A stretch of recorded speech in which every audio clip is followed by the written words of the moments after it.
There was once a young man who lived frustrated, constantly jumping from one goal to another. One week, he wanted to get in shape. The next, he wanted to start a business. He began everything with enthusiasm, but never finished anything. His energy always burned bright at first, then faded into excuses. One morning, desperate for change, he went to visit a wise master who lived atop a small mountain. "Master," he said out of breath, "I want to change my life. But every time I start something, I lose motivation. How do I stay consistent?" The master didn't answer. He simply pointed to a farmer working under the scorching sun. The man was digging the earth, slow and steady, sweat dripping from his forehead. "Do you see him?" the master asked. "He has done this every day for years, rain or shine, heat or cold. That's why his harvest never fails. He doesn't depend on the weather. He depends on his consistency." The young man frowned. "But how does that help me? I need to feel motivated." The master smiled faintly. "Motivation is the wind. Discipline is the rudder.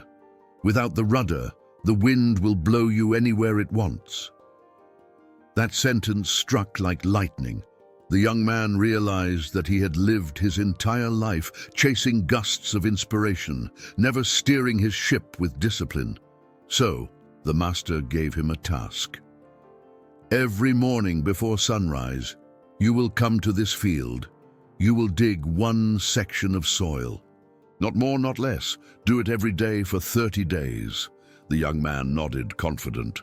The first days were easy. His energy was high, and his determination burned bright. But soon, the enthusiasm faded. The mornings were cold. His muscles ached. His mind whispered, "Why bother? It's just dirt." Still, the master's words echoed in his head. Motivation is the wind. Discipline is the rudder. So, he kept going. One morning he woke up angry, another day hopeless, another day completely numb. But he kept showing up. Every sunrise, one more section, day after day. After a few weeks, he looked back and saw what he had created, a vast, perfectly aligned field, ready for planting. For the first time in his life, he had finished something. The master appeared beside him and said, "Now you understand. The power is not in doing much once, but in doing little every day." And the master then handed him a small seed and said, "Plant this in the soil you worked so hard to prepare. Water it every morning." The young man obeyed. For days, nothing happened. The soil looked empty, lifeless. Doubt crept in. "Maybe it's useless," he thought. But he remembered the farmer, steady, calm, and patient, and kept watering. Weeks passed. Then one morning, a small green sprout broke through the earth. It was tiny, fragile, but alive. The young man smiled. The master said, "That seed is your life. The results take time. The roots always grow before the fruits appear. That's why people give up. They want flowers without patience." The master continued, "Motivation makes you start. Discipline makes you grow.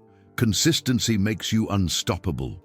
From that day, the young man began to apply the same principle to everything. He trained every day, even when tired. He read every morning, even when bored. He saved a little money each week, even when tempted to spend. And slowly, everything began to change. He no longer needed motivation. He had momentum. His strength came not from feelings, but from habits. And his life transformed, not because he did more, but because he never stopped. Years later, when others called him successful, he smiled and said, "I was never the most talented, the smartest, or the strongest. I was just consistent." And whenever someone asked for his secret, he would tell them what the master once told him. "The wind of motivation will come and go, but if your hands never stop working the soil, one day you'll realize the harvest was never magic. It was simply discipline." Life lesson. Motivation is a spark. It fades quickly. Discipline is the fire. It keeps burning even in the rain. The ones who win are not those who start fast, but those who keep going when no one is watching. Because in the end, success doesn't belong to the inspired. It belongs to the consistent,